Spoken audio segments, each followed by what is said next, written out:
We're excited to play Missouri State. Last time Arkansas was relevant was when Coach Petrino was here, and we're very grateful for his time here and what he did for the program.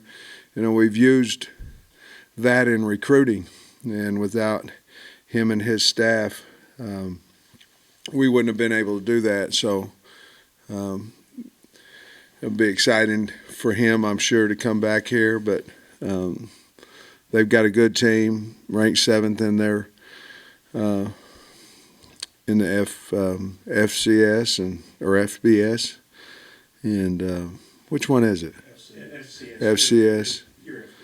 I don't even know what we are, but they're ranked 7th and have a good team and went to playoffs last year. So almost beat Oklahoma State last year, beginning of the year, and Oklahoma State beat Notre Dame in the Fiesta Bowl. So we know that we have to be ready for a fine team that's coming in here.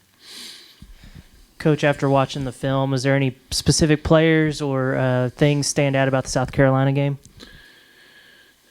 Well, I think the number one thing is our penalties. You know, we've got to figure out how to get those cleaned up. I mean, most of those, if not all, the penalties on defense happened on 3rd down, and they were all 5 for 15. You know, 75 yards, and I mean, it just can't happen, and we've got to really emphasize it. We've got good coaches; they'll help with that, and we've got to get it fixed because it's going to come back and bite us if we don't. I felt like, obviously, I was asked after the game about Drew Sanders' play, and I thought he had a good game. I didn't know he had a hell of a game. I thought he had a really good game, but he did some things that were pretty incredible. I thought we played well in special teams. You know, the problem there is minus the 2 penalties. You know, we have a live kick, and we get penalties. So we've got to become a more disciplined team. The offensive line played real well, I thought, controlled the ball game, and that was kind of what I saw. Sometimes with when you're playing an FCS team, it's kind of viewed as a cupcake, whatever, but you've got a really good team, as you mentioned, with Missouri State and Bobby Petrino. Does that make it a little bit easier to get the guys' attention, like, hey, this is a really good team we're playing? Probably. You know, I really haven't thought of it that way. Probably. You know, these weeks are about trying to get better, trying to find, see who can help us win ball games. So they're just really these kind of weeks. Like last week, we kind of took the approach we have to get better ourselves, and we certainly have enough things to work on that we have to get better before we worry about who we're playing. So I think we've got a team that I've been proud of our team ever since we've been here, with them putting the game before away and playing the next game. So I feel pretty confident we'll get them focused. They'll be focused and ready to play. Sam, you know, Missouri State, people probably think of them more as a basketball school. They were pretty down when Bobby went there, and he got them in the playoffs the last 2 years. Looks like they're going to be in the playoffs again. What have you thought about the job Bobby's done there building that program up? Well, I mean, he's a great coach. I mean, he was when he was here and went to the Falcons and Louisville, and I mean, they tried several different people, before him, and he's been able to go in there and get them back to the playoffs, or get them to the playoffs, and he's just a really good coach. You got a good staff, and went into transfer portal and got a lot of players there, and I'm sure that they went there because of his reputation as a coach, and so it's been really a great job that he's done there, and I'm sure we'll continue to do.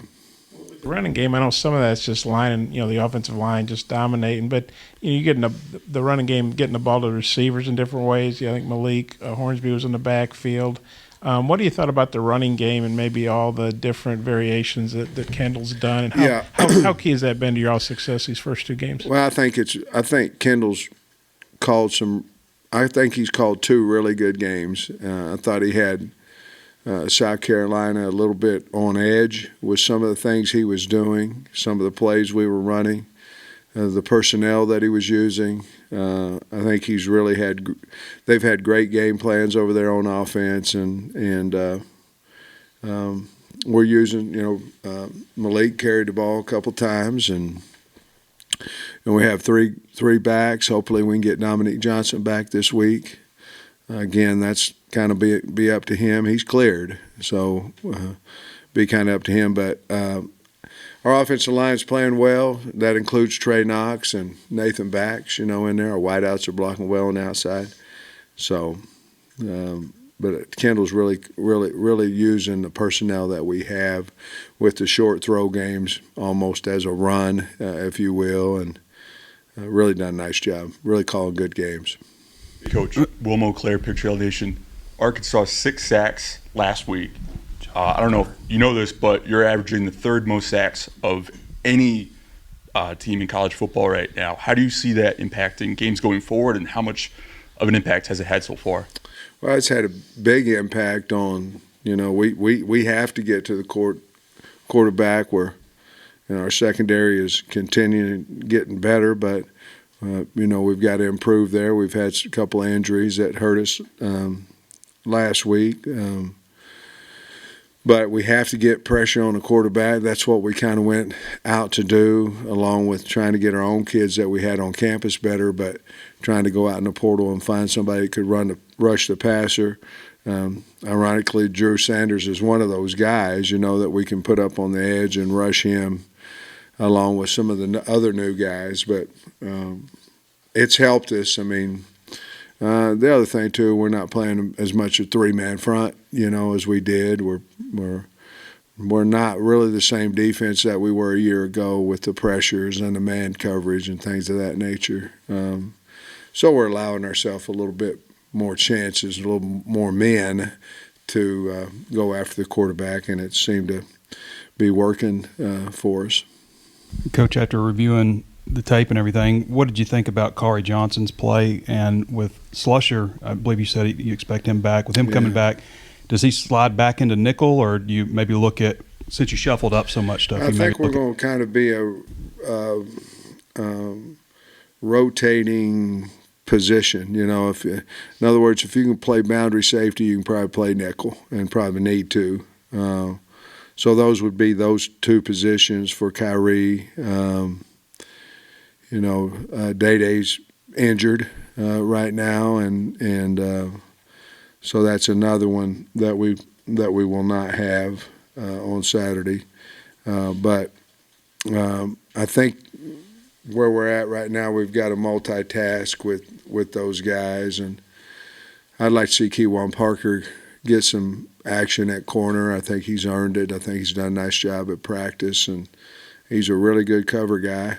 And hopefully we'll get Slush back, and then that'll allow us to kind of, Chavis is going to have to play corner and safety, which he played safety this week, or past week. But we're going to need some of those guys to be able to play a couple of positions.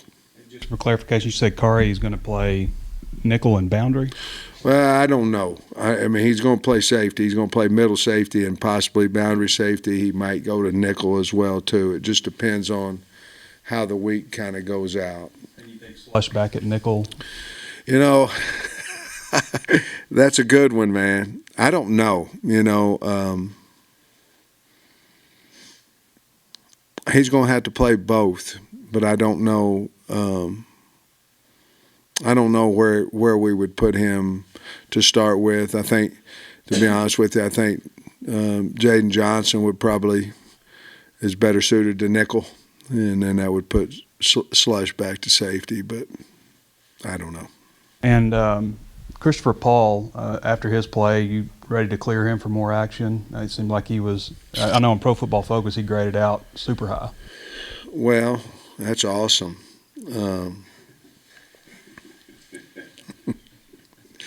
I'll have to look at those one of these days. I haven't yet. I'm 60. But let's say I did. I think I agree with them. I think he played really well.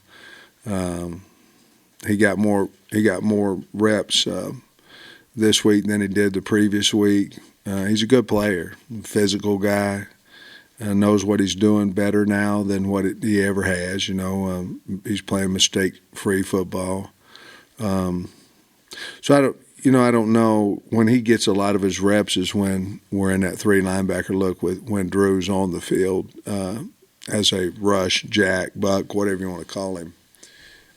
And we're getting a little more comfortable with that set because of the play of Pooh. So certainly could happen.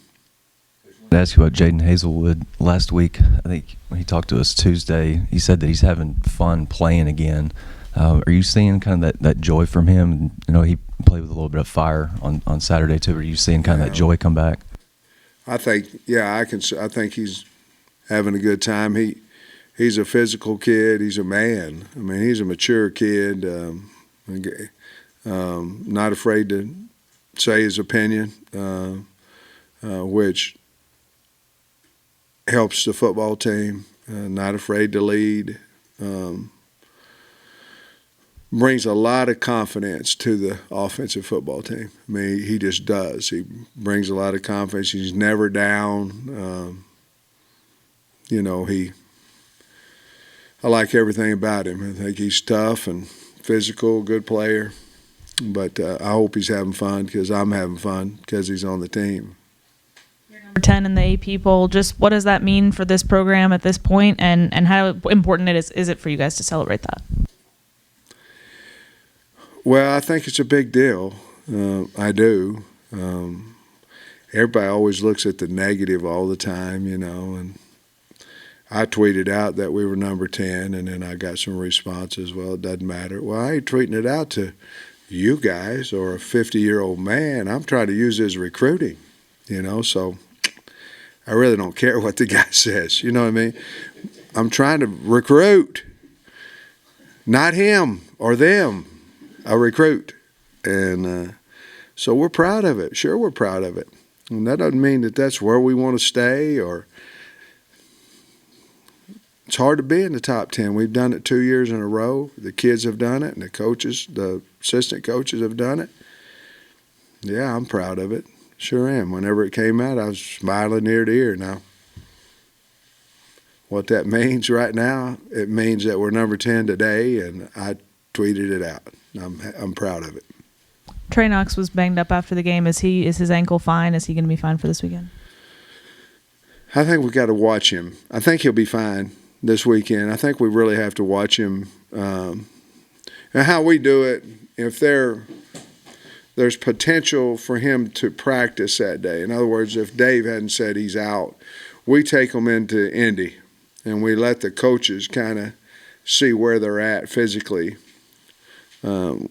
That is also encouraging them to practice. They're already suited out. They're already out there. They're in Indy. But it's also a good way to find out where they really are injury-wise. And so we're going to do that with him today.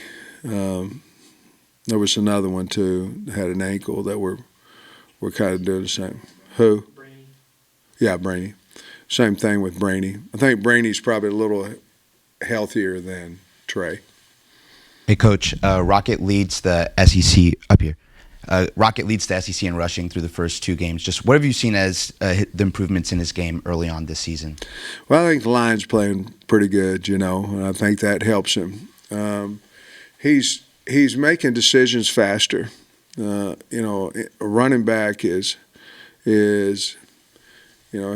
he got to find the right hole in there, and he's finding it faster. He's attacking the line of scrimmage better than he did last year. Certainly running through arm tackles is something that he's doing really well. But I think he's just playing with a lot of confidence, good player, big back.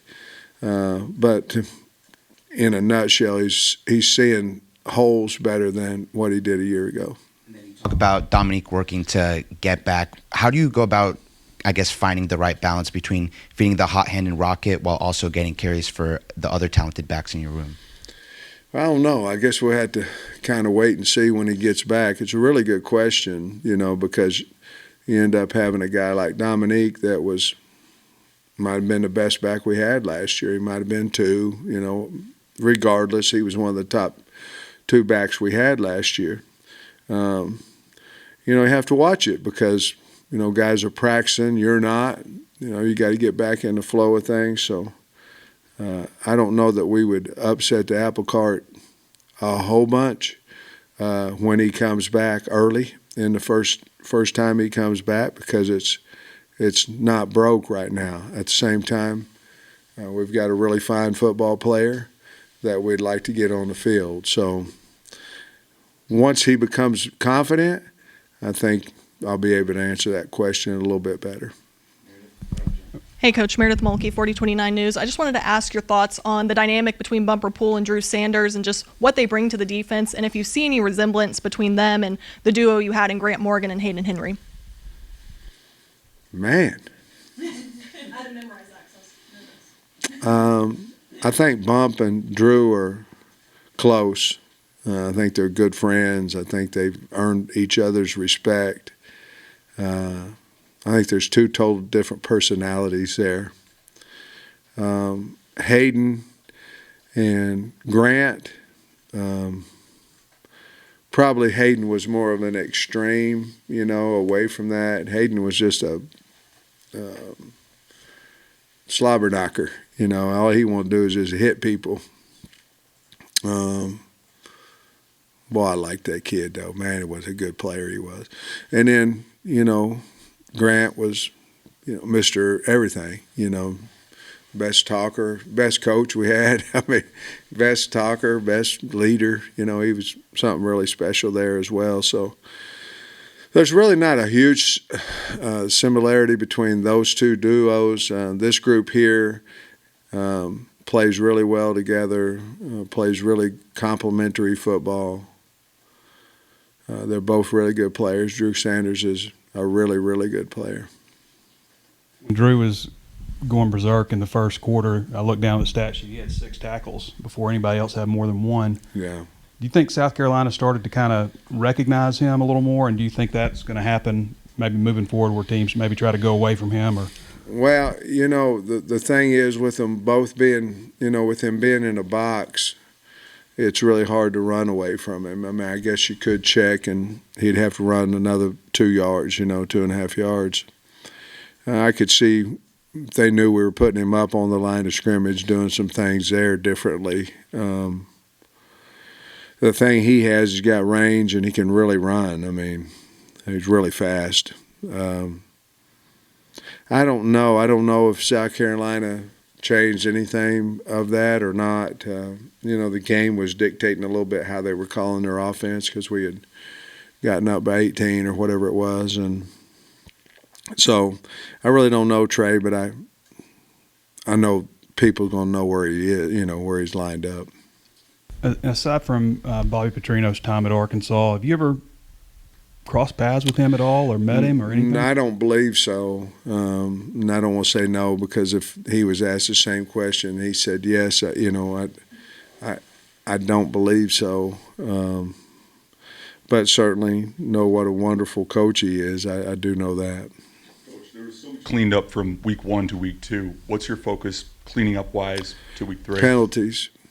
I mean, we had 10 of them. I mean, if you're looking at the game Saturday, we had 10 penalties. I mean, that number should be anywhere from 2 to 6. They're going to call a couple holdings. They're going to, this.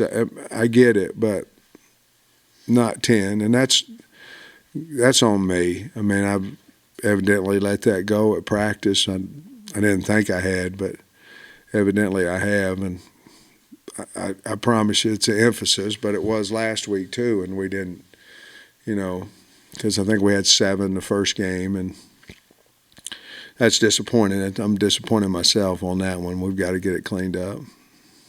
Along those same lines, the 3 of the illegal hands to the face, you mentioned that kind of surprised you. Going back and looking at it, was there just a technique thing, or what I just rode up. I mean, they just kept riding, and on one, the South Carolina O-lineman had he was grabbing Landon Jackson's face mask, so he had his face mask and he had, so it was dueling face mask or whatever.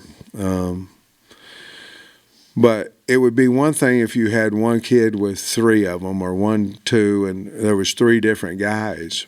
So obviously we're not getting close enough to them. They were all what I call long arms. So they were all long arms. And basically you've got your arm in there and you can't get 2 in there. And it rides.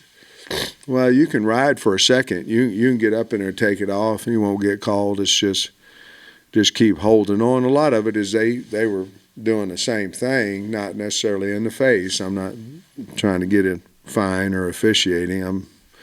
I'm good with that, but we got to get our hands out of there once that happened. We went back and looked at tape, and because I go back and look, I cannot remember, and we weren't doing that, so we're certainly emphasizing that.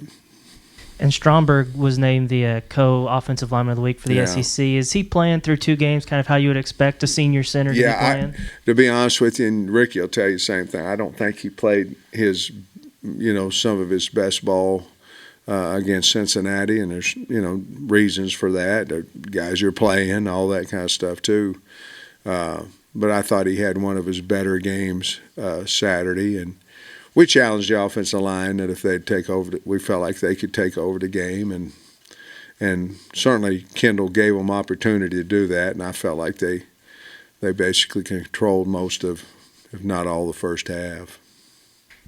Sam, I know when you went back to play at Georgia and Missouri, you hadn't been the head coach there, but you had coached there, and Bobby's obviously coming back where he was head coach here. From your perspective, what's that like going back and coaching against a place at that place that you coached? Well, I think it's different, Bob, to be honest with you, if you go back and you know the staff and you know the people on the staff. I think it's a little bit different with me going back and knowing Kirby. There's different emotions because, you want to win. You want to. This is your friend. He helped you, become a head coach. Although, you know what I mean. And where Coach and I don't know each other. I mean, you'd have to ask him, but I would think there'd be a little bit of a difference just because you're not going back to a university where you actually know guys on staff. Now, Coach, I'm sure knows a lot of people still here. All y'all, maybe a lot of you. Not you, probably. You're probably too young, but you're not. And so he should know you. Off the wall, but Andrew Parker's starting at Appalachian State, and they had a huge win at A&M, and he tweeted about it. And just wondering how I'm not saying you guys stay in touch, but just wondering how you feel about one of your former players. Yeah, good for him.